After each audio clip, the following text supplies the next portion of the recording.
Hi, I'm Brad Sarin, Superintendent of the Sun Prairie Area School District. And with me, I've got Ollie Berge, and you are tuning in to Conversations with Ollie. About every other month, Ollie and I sit down for breakfast, and over some pancakes, Ollie tells me stories, and it's great to get some of the stories on tape. Today, you're tuning into the story of how Royal Oaks Elementary School came to be. It's a story of innovation and transportation law and just all kinds of implications that have to do with Sun Prairie. So, and as I understand, the beginning of the story has to do with you and some principals while you were driving around town trying to locate some land for East Side and West Side elementaries. You ended up recommending to the board some land way outside of town, up by Thompson, that eventually became Royal Oaks. So why don't we start there?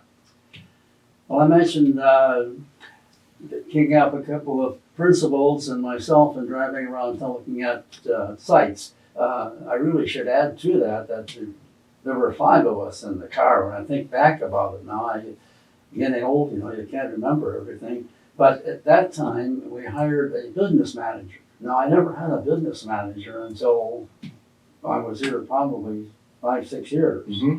So I did that all by myself as far as all the financing.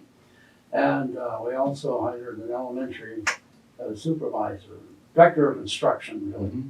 And so the 5 of us really were doing that. I know I was saying that before, I had a car full of the board members, but those were 5 administrative guys and 4 of myself that drove around and looked at these sites and came across East and West Side. They seemed to fit very well into the locations. And as we kept driving around, we decided we needed another one eventually. We didn't know how soon, but it was probably not too long. Out on the way west side, out in working by the farmer area. And so we put that down as a possibility too. And then later I took a couple of board members and the 3 of us were roaming around so that the next board meeting, some of them were acquainted with it. There were 3 or 4 board members. By the way, in the meantime here, our board members' numbers changed. We had 5 when I was hired here. And then at one board meeting, a person got up and made a motion that we have 7. And that got to be controversial too. And so someone then asked if I would get up and give my views on having 5 or 7. I'm getting way off the track, aren't I not? That's a good story, add it. Oh, anyway, Yes. And so I said, well, the motion was to do it at that meeting. And so I suggested that I agreed that we had been growing rapidly and going from 5 to 7 was logical. But I would recommend that we do it at the next board meeting, a year from then, Mm-hmm. next annual meeting, a year from then. And then that passed because you knew there already had been connived how this was going to go at that meeting. Mm-hmm. If you were going to get two others there. Sure.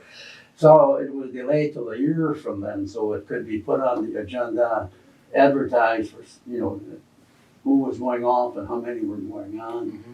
And so forth. 2 were going to be going off the board. And so I'm going to get 4 new board members Mm-hmm. next time, which I did. Mm-hmm. And so anyway, my point is I took a couple of them around looking at the sites, 2 or maybe 3 of them. And so when the board met, at least we were all in accord of where they were and what they were, and the board agreed that, that would be well to purchase all 3 sites. And so we took on a promissory note again, and we got the 3 sites. Mm-hmm. In the meantime, we were getting petitions and from Royal Oaks people requesting bus transportation because they had said there was no good access from the west side of Sun Prairie to the junior and senior high. So those were people that lived across 151, but were being bused were not They being were not being bused bused. to West Side, and they Or wanted any a other school on their side of The 151. only students that were being bused were those living in Cape Art. The government provided busing for the Cape Art students. And so they came across on the overpass by Cape Art. Mhm. The only other access you see at that time was Highway 19. Mhm. And so students living on the west side there, they all had to get up to 19 and then cross at 19. Sure. Well, we tried to put crossing guards there, and let's put it this way, we recommended crossing guards there. The school district was not gonna be paying for them, we thought that was a city project to take care of the streets. So we were having our little, contact with the city, they didn't wanna do it, they said that was a school object. And then we had a number of meetings with the state highway people. They'd come out and look at it, and they wouldn't allow crossing guards there. Because they said the traffic on 151 was too fast, and they refused to slow it down. So we were going into, any number of meetings with, city council and state highway and whatever else on to try to resolve all that. Well, the people living in Royal Oaks, see, they could provide transportation themselves, of course, and all this and that. Or our buses that came through that area coming in from the country would be coming near the Royal Oaks area. They could have their private transportation with the Bednar bus service and pay for it. And of course, they resented that, but many of them did pay for bus transportation. But then the state legislature passed what they call the hazardous bus law. And with the hazardous bus law meant that Sun Prairie buses could pick up their students if they were declared in hazardous areas. The county sheriff was responsible for taking care of determining if it was a hazardous bus area. Mhm. So you had to bring the county sheriff's office people out to check out hazardous bus. And they were pretty liberal with it. I mean, if it was questionable, they'd say it was hazardous, and we didn't argue that. But the school district had to pay. No, they didn't pay. We paid Bednar for the bus transportation service at that time. But then a few years later, 3 or 4 maybe, or 5, the state amended so that it could be included under the state bus transportation financing. So it was then part of our total cost, so it was kind of dropped. And previous to that, it was illegal to bus anyone inside of city limits, correct? Right, that's right. They had to pay their own, Mhm. right? But then, in the meantime, or during the same time, we'd have small groups of people coming to Sun Prairie to our board meetings, requesting, assistance from the school district because of their condition out there and so forth. And we'd have petitions. They'd send petitions to the board before each board meeting. We'd get another letter or 2 or 3 from somebody out there. They were nice. They were well done. They were nothing derogative about it. It's just that we were looking for help, and they had to look to us or the school board or whatever for help. But of course, you see, you had this east-west side thing. The people on the east side always said, if you're going to build across the highway, across 151, that's your problem, not ours. So you had that kind of a thing going for a while. But then eventually we built the school out there. Got this Royal Oaks school, built it for roughly 600 or 700. It was a little larger than our other schools, which were built for roughly 500. Mhm. And got the school built out there. And Didn't you read about that? Didn't you read about the architecture and how? Well, we were, at that time, during these other things were going on, you're also keeping up with what's going on in the world of education as best you can. And the school without walls, so to speak, seemed to be becoming popular, particularly in the East. Provided more of congeniality within the building, they claimed, more of a team teaching situation that they claimed and all this and that. I had one principal in the building that often talked to me, and we talked to him about it.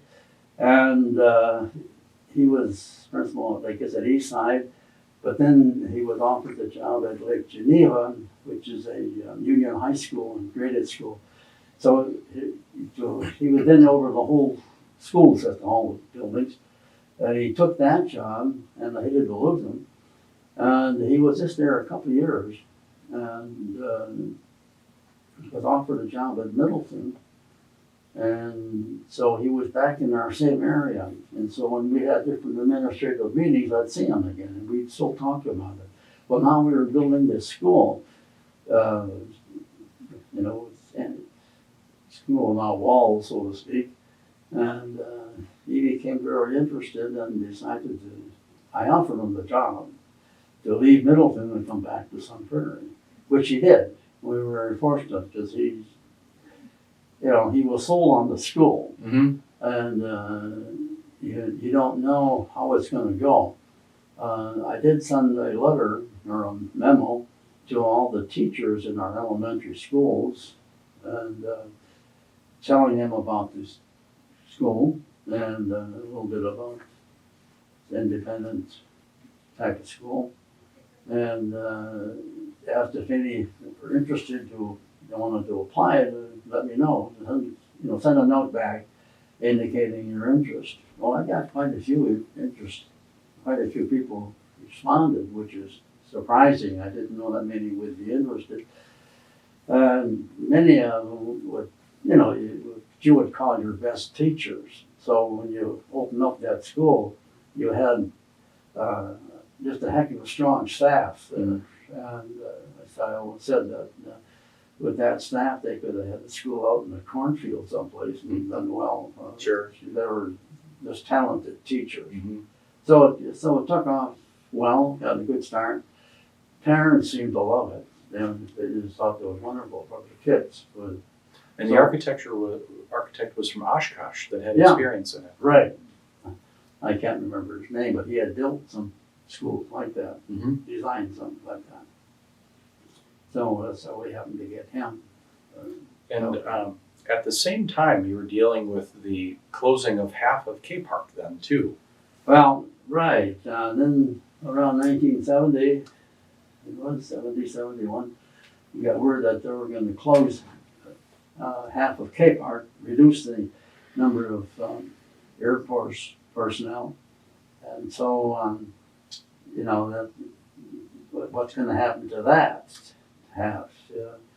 And the Air Force, the government put it up for bids, and three parties could bid on it. It could either be the state of Wisconsin, it could be the Dane County, or it could be the Sun Prairie City. That's limited to three people.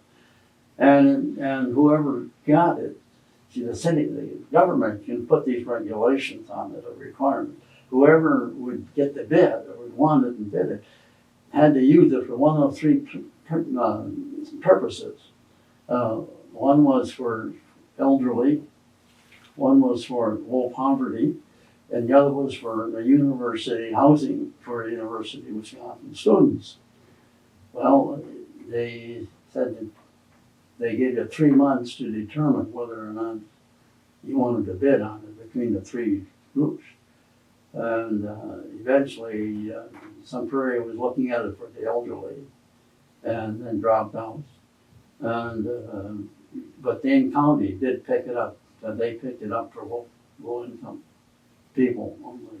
So they took over half, put a bid in and got half, and which would be 140 units out of 280. And so that became a low poverty unit out there. One thing, if it be for the elderly, we knew there wouldn't be any children. Low poverty, we knew that there would be children. So it made a difference in what we would have to plan for. And so then the county took it over and ran it that way for a number of years. but then they sold it to private enterprise, real estate people. Mhm. You know, you could buy it for a song. I mean, you know, so whoever bought it, they knew they could make good money on it because they could fix it up a bit and Mhm. sell it for homes. So then real estate people bought it, and then I think individuals people bought it from the real estate. And as far as I know, I think it's individually owned now by whoever lives there. So, west side and east side and south side and north side all get their names because of their, geographic locations. Talk a little bit about how Royal Oaks got its name. Well, I don't know. I mean, Royal Oaks was known as Royal Oaks area. Even before the school. There was no Royal Oaks Street or anything, Mm-hmm. so I don't know. Yeah. So that was my understanding too, is that area had been known as sort of a Royal Oaks area. Yeah. You got to ask easier questions. Yeah. Yeah. So anyway, Yeah. that was interesting. But then of course we got the school, Mm-hmm. but we still had a highway Mm-hmm. to contend with.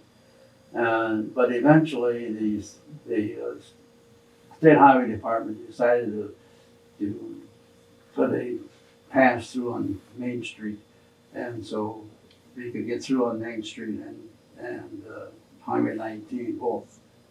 And so that helped the transportation quite a bit. And of course, now we were transporting them, and so that was taken care of, so everything was peaceful and calm. And like I say, as much of controversial as it is for the transportation out there, for the lack of a school out there and all this and that, the residents were fine. Mm-hmm. We never had any, what you call, bitter kind of conversations or negative type conversations. They knew we had problems, and they were causing the problem by moving in. The growth. We weren't. I kept telling them It was that. the growth. If you wouldn't have moved here, we wouldn't have this problem. And today we still continue to grow. Grow west is where our primary areas of growth are right now, even too. Yeah. Right. Well, thank you, Ollie, for telling us the story of Sure. Royal Oaks. Okay. Thanks for tuning in for Conversations with Ollie, where we go over the history of the Sun Prairie Area School District. Thanks again. Very good. Enjoyed this.